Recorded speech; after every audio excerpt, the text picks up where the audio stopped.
반갑습니다. 모든 낙찰자들이 행복한 1% 기부에 동참하기를 희망하는 경매 채널 김도윤입니다. 부산 서부지원 사건 보겠습니다. 서부지원 사건인데 북구 만덕동 동원아파트입니다.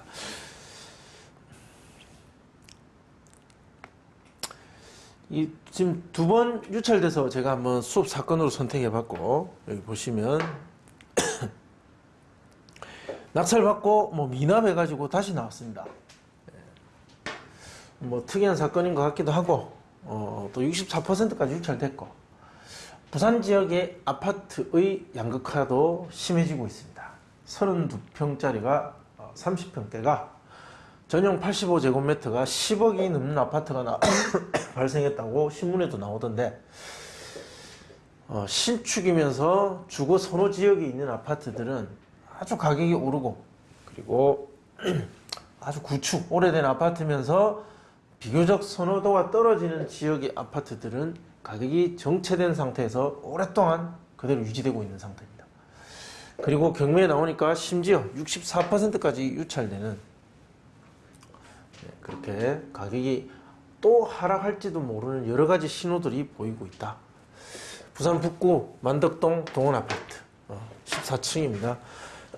토지 대지권 6.9평, 건물 면적은 18.1평, 토지와 건물은 일괄 매각이고 감정은 1억 6,200입니다.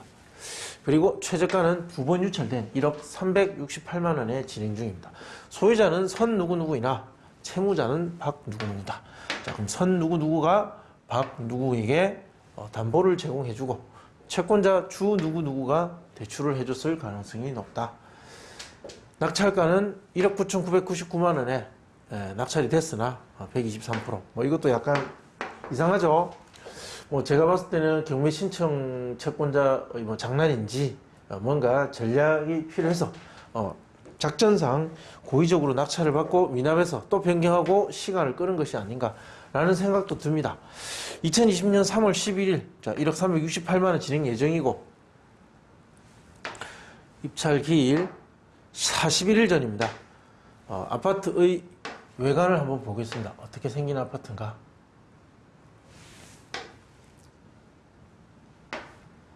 자, 외관은 이러합니다. 이렇게 그냥 건축된 지 거의 한 20년 넘은 것 같죠. 대문의 모습을 봤을 땐 20년 넘은 것 같은 아파트입니다. 자, 이렇게 만덕이라는 지역의 어떤 특징을 좀 아시면 이런 아파트의 예상 낙찰가 분석하시는 데 도움이 될 겁니다. 예, 남향을 보고 있는 것 같습니다. 예, 기역자 형태의 아파트. 누가 거주하고 있는가 보면 조사된 임차 내역은 없고 매각 물권 명세서 한번 보겠습니다.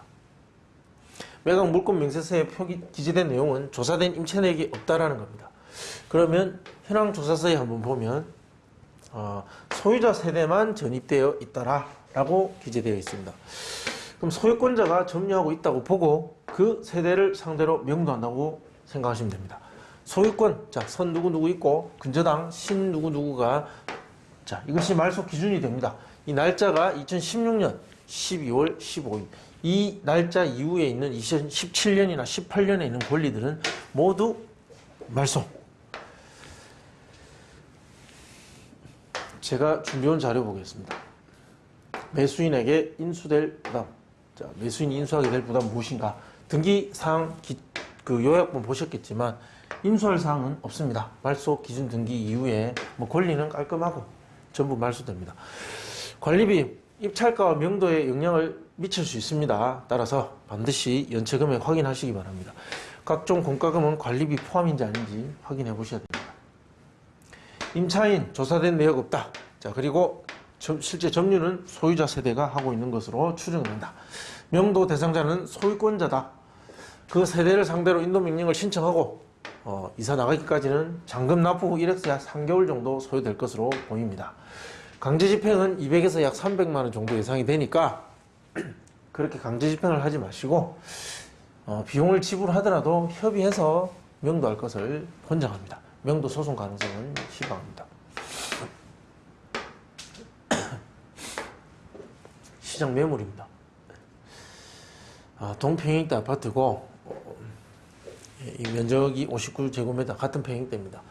우리가 14층인가 그렇죠. 자, 이 보면 1억 3천, 1억 3,500, 2층 1억 2,200, 14층 1억 3,500. 1억 3,500이 비슷한 층이 가장 많습니다. 1억 3천도 있고. 실제 거래 사례를 보면 12층 1억 3,500, 2020년 최근에 있었던 사례입니다. 그러니까 호가랑 실제 거래 가능한, 실제 기록된 금액이랑 거의 비슷하다. 어떤 시장의 상승 또는 하락 영향을 최근에 받은 적이 없이 그대로 일정하게 유지되고 있는 것 아닌가라고 생각합니다. 최근 2019년 말쯤에 거래된 거 보면 1억 3천에서 2천 사이에 가장 많습니다. 가장 많습니다. 보시면 큰 변화 없이 쭉 이어왔다. 인테리어 상태, 층 여러 가지 감안해서 2천만 원 범위 안에 모두 있는 것 같습니다. 대상물의 가치, 자 감정은 1억 6,200이다. 두 번 유찰된 것이 어떤 그 시장의 잘못이라기보다는 이 감정 자체가 좀 높다. 터무니없이 높지 않은가. 1억 2천에서 1억 3천 사이. 자, 이게 가장 많습니다. 낙찰 사례, 주변에 비슷한 연식의 비슷한 크기, 비슷한 가격대 아파트 한번 보겠습니다. 그린코어 아파트와 동원 아파트. 전용 25.6, 18평. 10층, 15층. 남양. 자, 둘 다 3차. 자, 이것은 의미하는 바가 크죠. 이 지역의 아파트들은 감정과 거래 가능한 금액 사이에 차이가 있었다. 그리고 입찰 경쟁률은 16대 1과 5대 1이었다. 경우에 따라서는 시장의 반응이 과다하다 할 정도로 실제 주거하는 그 지역 사람들의 어떤 실거주 목적의 입찰자를 경쟁률을 뛰어넘는 투자자조차 들어올 수 있는 정도의 시장은 갖추고 있다. 그 정도 힘은 갖추고 있다. 그러나 감정이 높으면 3차까지는 무조건 내려간다. 싸게 산다면 살 용의가 있지만 비싸게 주고 아주 높은 그 낙찰가율을 기록하는 지역은 아니다. 이런 해석들이 가능하겠죠. 감정가 이래 있을 때 거래 가능 금액은 이랬다. 감정가와 거래 가능 금액 사이의 차이가 좀 있습니다. 그리고 낙찰가는 이렇게 기록이 되었다. 92, 96. 가중평균 구해보면 한 94% 정도. 자, 하한가 적용하면 1억 1,430만 원. 상한가를 적용해보면 1억 2,375만 1억 1,470. 자, 이어서 1억 2,370. 자, 이 금액 안에 낙찰가가 들어올 가능성이 높다. 비용표 보겠습니다. 중간 가격인 1억 2,300 적용해보면 취득세 1.1%, 그리고 국민주택 채권 등기비용, 이사비용은 들어갈 수 있습니다. 소유자 세대가 거주하고 있으니까. 그렇게 하면 1억 2,700 정도의 정리가 된다. 자, 이렇게 말씀드릴 수 있겠습니다. 궁금하신 내용은 댓글로 남겨주시면 답변해 드리겠습니다. 시청해 주셔서 감사합니다.